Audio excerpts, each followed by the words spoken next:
အဲ့တော့ဆရာတို့ကလေ့လာခဲ့တာက line ဆိုတဲ့ command လေ့လာပြီးပြီအခုနောက် line type တစ်မျိုးက polyline ပေါ့အဲ့ကောင်လေးကိုရှင်းပြမယ်နော်အဲ့တော့တို့က line ဆိုတော့ l enter ခောက်လိုက်မယ် l enter နဲ့နော်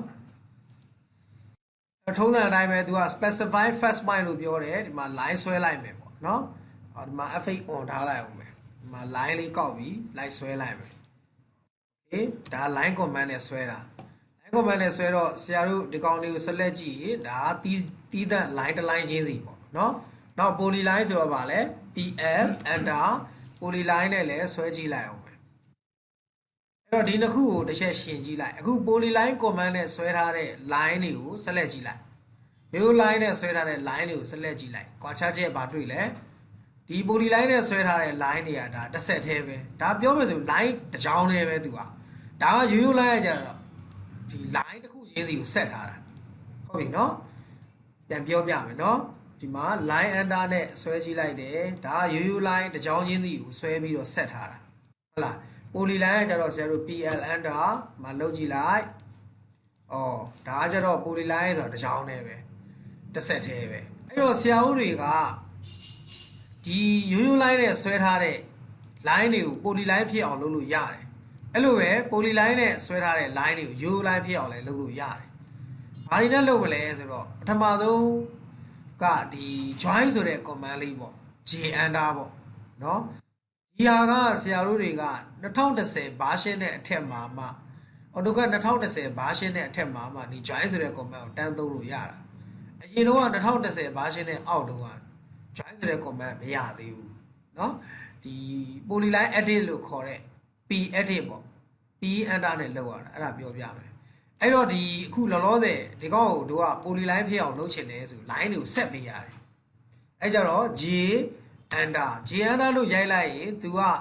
select source object or multiple object to join at once ဟုတ်လားဒီတစ်ချိန်နဲ့တို့ကတစ်ခါလဲ join ရင်တဲ့အတွက် object တွေကိုရွေးပါပေါ့အဲ့ဆိုဆရာတို့က join ရင်တဲ့ဒီ object တွေကိုရွေးပေးလိုက်အခုဒီကောင်မရွေးခဲ့သေးဘူးเนาะရွေးပြီးရနဲ့ enter ခောက်လိုက်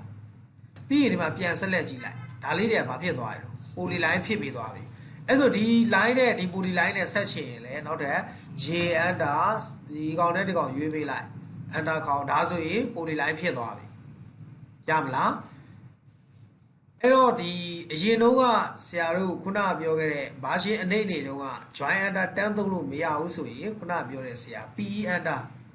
တော့ဘုသူဒပြောပြတာเนาะ pe enter လို့ရိုက်လိုက်ရင်သူက select polyline or multiple လို့ရှိတယ်ထားပါတော့တစ်ခုခုကိုရွေးလိုက်เนาะရွေးလိုက်ရင်သူကဘာဆက်ပေါ်တယ်လဲဆိုတော့ do you want to turn it into one တစ်ခုတည်းအနေနဲ့တို့လုံးပါလား yes ပေါ့အဲ့မှာသူ option တွေပေါ်လာတယ်ဆရာတို့ option တွေပေါ်လာတဲ့အချိန်မှာဒီမှာ join ဆိုတာလည်းအဲ့ကျမှပါလာတာတွေ့လားအဲ့ကျမှ join ကိုရွေးပြီးမှကိုဆက်ချင်တဲ့ကောင်ကို like select လိုက် enter ခောက်လိုက်ဒီကောင် polyline ဖြစ်သွားတာဒါ version အနေနဲ့ကအဲ့လို step လေးတွေနည်းနည်းများသွားတာပေါ့ version အမြင့်တွေကြတော့ j enter တီးထဲလိုက်ပြီးပြီရမလားမှတ်လိုက်ပေါ့နော်နောက်တစ်ခါဆရာတို့ကဒီ polyline နဲ့ဆွဲပြီးသားပုံတွေကိုတို့က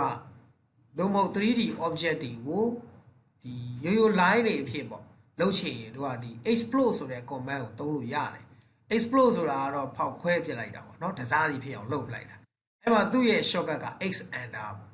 အဲ့ဒီကောင်လေးကိုဆရာပြောပြမယ်အဲ့တော့ဒီကောင်ကို select ကြည့်လိုက်ဒီကောင်ကဘာလို့ polyline ဖြစ်နေပြီသူ့ကိုရိုး line ဖြစ်ချင်ဘာလို့မှာ x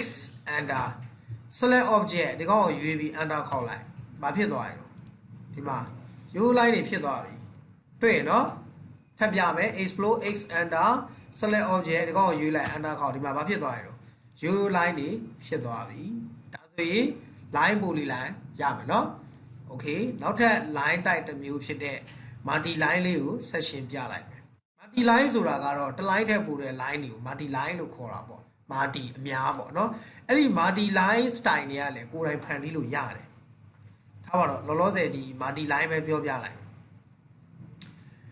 ဆရာဒီကနေပြီးတော့ထားပါတော့ဒီ rectangle လေးတစ်ခုလောက်ဆွဲထားလိုက်မယ်ဒါနမူနာပြောပြခြင်းလို့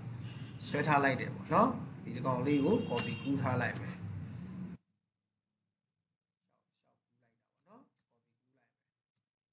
ဒီလိုရှောက်ခုလိုက်တာနော်အားမဟုတ်အဲ့တော့ multi line အကြောင်းပြောပြရင်ဆရာတို့တွေက multi line ဆို ML enter လို့ရိုက်လိုက်တယ်ရိုက်လိုက်တဲ့အချိန်မှာသူ option ရှိတယ်သူကတော့ specify start point လို့ပေါ်တာပဲ line ဆွဲသလိုပဲဒါပေမဲ့အရင်ဆုံး option တွေအကြောင်းရှင်းပြရရင် option မှာ justification ရှိတယ် skill ရှိတယ် style ရှိတယ်ပေါ့အဲ့တော့ဒီပေါ်မှာလဲစာလေးတွေပေါ်တယ် current setting justification မှာတို့က top ကိုရွေးထားတယ် skill က1 style က standard လို့ငါတို့သွားတွေ့ရတယ်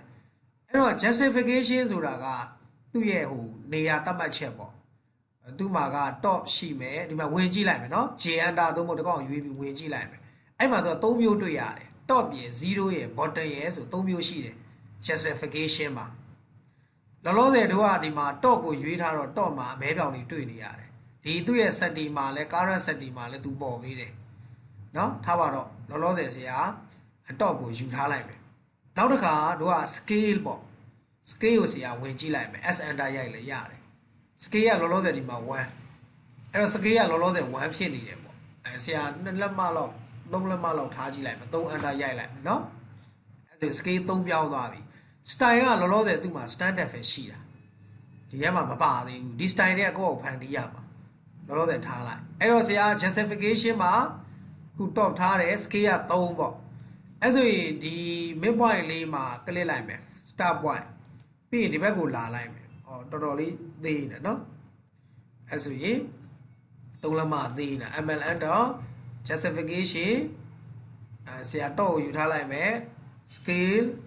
10လောက်ထားကြည့်လိုက်မယ်နော်10အဲ့ဆိုရင်ဒီမှာလာပြီးတော့ဒီမှာ click လိုက်မယ်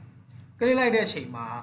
ဘာတွေ့ရလဲဆို multi line ဆိုတဲ့အတွက်တစ် line ထဲပို့တဲ့ line တွေတို့သွားတွေ့ရတယ်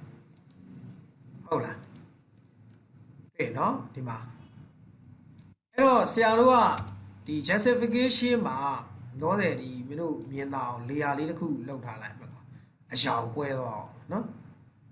layer လေးတစ်ခုဆရာလောက်ထားလိုက်မယ်အဲ့တော့ layer လေးတစ်ခုခေါ်ထားလိုက်မယ်နော် layer အရောင်လေးနဲ့တို့ကအဲ့ဒီ layer 1လေးကိုပဲဆရာကားတာထားလိုက်မယ် multi line ပြန်ပြမယ်နော် multi line ML enter justification ကိုဆရာ top မှာယူထားလိုက်တယ်နောက် scale ကို12လောက်ထားလိုက်မယ်12 enter ပေါ့အဲ့ဆိုရင်ဆရာဒီကနေခုဘယ်ကနေညာကို line ဆွဲလိုက်မယ်အဲ့တော့တို့ရဲ့ကာစာရဲ့ဒီဟိုဟာမှာအောက်မှာ line တစ် line ပေါ်တယ်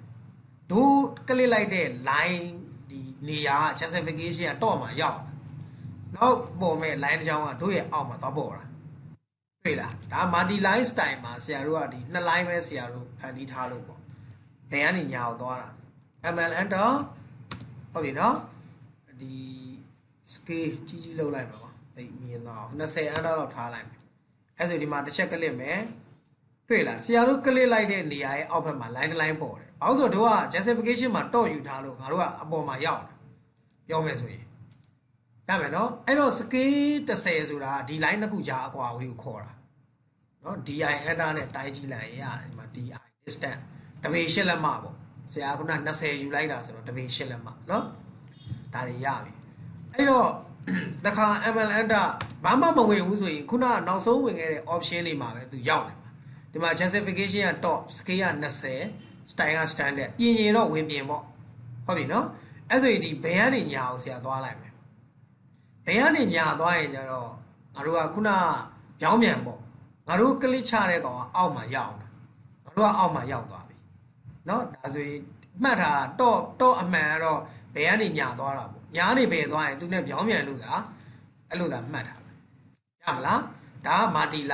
line တွေကဘာလဲဆိုတော့ poly line အမျိုးအစားတွေဟုတ်ပြီလား poly line အမျိုးအစားတွေ ML enter justification ကို scale ကတော့မပြောတော့ဘူးเนาะ justification ကိုဆရာတခါ0ကိုယူလိုက်မယ်0ကိုယူလိုက်မယ်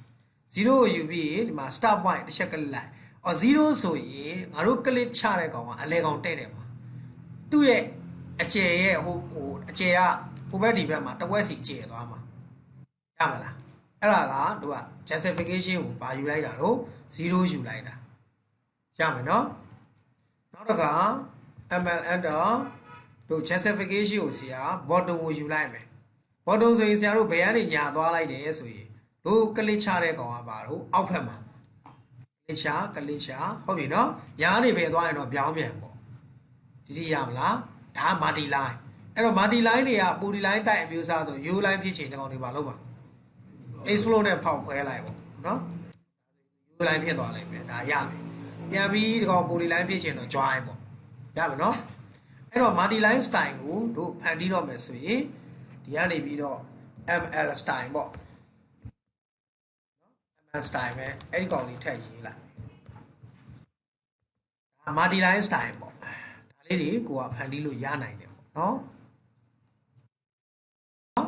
အဲ့ဆိုရင်ဆရာ multi line style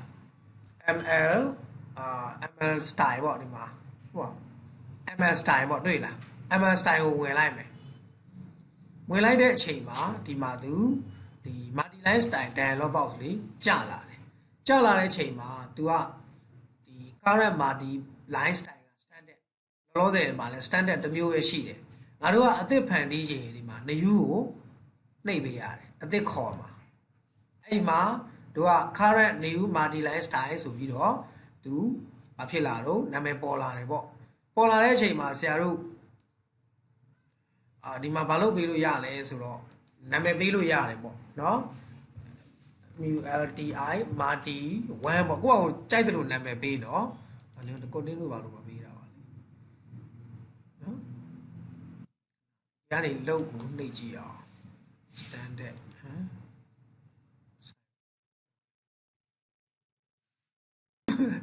အဲ့တော့ကြည့်အောင်ငါတို့နာမည်ပေးမယ် multi 1ပေါ့เนาะအဲ့မှာတို့ continue ကိုသွားလိုက်မယ် continue ကိုသွားလိုက်ရင်ဒီမှာ description တို့ပေးလို့ရတယ်ပေါ့เนาะပေးလို့ရတော့ဒီမှာတို့ဒီကနေ fade color တွေပါရှိရဒါ color လောက်ချင်ရင် color ကိုအောင်ပေးခဲ့ပေါ့เนาะအဲ့ဒီမှာဆရာတို့ဒီနားမှာ offset တွေရှိတယ် offset ကဒီ color မှာ by layer line type ကလည်း by layer ပေါ့ဒီမှာအခုဒီ arts တွေဘာတွေထည့်ခြင်းလဲဆိုရင်ဒီကောင်လေးတွေမှန်ချစ်ချစ်ပေးလို့ရတယ်เนาะအဲ့တော့ဒီမှာ line type ကကိုကရွေးပေးရင်ရွေးပေးလို့ရတယ်ဒီမှာ line type ဒီထဲမှာမရှိဘူးဆိုရင်ထုံးစံအတိုင်းပဲဘာလုပ်လို့ရတော့ LOAD လုပ်လို့ရတယ်အဲ့မှာ line type မှာဆရာတို့ထားပါတော့ကွာ center လေးနဲ့တစ်ချက်စမ်းကြည့်အောင်เนาะစမ်းကြည့်အောင်အဲ့ဆိုဒီ center ရောက်သွားပြီတွေ့လားအဲ့ကြမှာ okay နှိပ်လိုက်ရင်line type ကဘာဖြစ်သွားပြီတော့ center line ပေါ့เนาะနောက်ဒီကောင်က offset ကဒါတစ်ခုနဲ့တစ်ခုဒီဘယ်လိုပြောမလဲအကွာအဝေးဟိုသွားတဲ့ချိန်မှာရှိမယ်ဒီမှာထပ်ထည့်လို့ရမယ်တစ်ချက်ကြည့်လိုက်မယ်เนาะဒါဆို line 2 line ပေါ့ဒါဆို line 2 line ငါတို့က line 3 line ဖြစ်ချင်တယ်ဆိုဒီ add ကိုနှိပ်လိုက်เนาะဒီနေ့မှာ0ထားလိုက်မယ် okay start ကလည်း line နဲ့ပဲ end ကလည်း line နဲ့ပဲပေါ့ဒါခဏထားလိုက်အဲ့ဆိုရင်တို့ကခုနmulti 1เนาะငါတို့လုပ်ခဲ့တာ color ကလည်း by layer နဲ့ပေါ့ဒီမှာ offset ဘာမှမရိုက်သေးဘူးတော့တဲ့ဒီမှာတစ်ခုထပ်ထည့်လိုက်တယ်ပေါ့เนาะဒီမှာဒီ 0.5 အကွာအဝေးမှာရှိတဲ့ကောင်ကလည်းပါတော့ by layer ပဲဒီကောင်ကဆရာတို့ကဒီ -0.5 လောက်ထားတာဒီနေရာဒီကောင်ကိုရွေးပြီးတော့ line type မှာဆရာတို့ center ပဲရွေးကြည့်လိုက်မှာ center ဖြစ်သွားပြီပေါ့เนาะဒီအလဲကောင်ကို by layer ပဲထားခဲ့လိုက်ပြီး okay ပေါ့အဲ့ဆိုရင်ဆရာတို့ multi 1ဆိုတဲ့ multi line type လေးဒီမှာရောက်လာပြီဒီမှာတွေ့လားဆရာ3 line လောက်လိုက်တာလေเนาะအဲ့ကြမှာ okay နှိပ်လိုက်မယ်အဲ့ဆိုရင်ငါတို့ကဒီမှာခုနကပြောတဲ့ ML enter ဆရာတို့ style ကိုခေါ်လိုက်မယ် style ကိုခေါ်တဲ့အချိန်မှာ name ရွေးခိုင်းတယ် multi 1 enter ပေါ့ဒါဆိုရင်တို့ကတို့ဖန်တီးလိုက်တဲ့ multi ရပြီအဲ့ကြရင်ဆွဲကြည့်လိုက်မယ်เนาะချက် enter ခေါက်မယ်အဲ့မှာတို့ယူလိုက်တဲ့ဒီ line type ကခုနအပေါ်အောက်ကတို့ center line နဲ့ယူရတဲ့အတွက်ဒီကောင်နဲ့ center line ဖြစ်သွားတာခုနဆရာတစ်ခုထပ်ထည့်လိုက်တာလေเนาะအဲ့ကျတော့ဒီအစိတ်အကျဲကိုတို့ပြင်ရင်တော့ဘယ်ကဝင်မှာတော့ LTS under line type scale နဲ့9လောက်ရိုက်ကြည့်လိုက်ရင်ဒါကကျဲသွားပြီပေါ့အဲ့လိုပဲငါတို့က multi line style တွေကိုကိုယ့်အကိုဖန်တီးကြည့်လို့ရတယ်ဟုတ်ပြီเนาะအဲ့တော့ဒါတွေကနောက်ကျစမ်းကြည့်ပေါ့ရမလားအဲ့ဆိုရင်အခု multi line ပြောလိုက်တယ်ဆရာ poly line ပြောလိုက်တယ် multi line style ပြောလိုက်တယ်နောက် explode ပြောပြီးပြီ join ပြောပြီးပြီနောက် SPL ပေါ့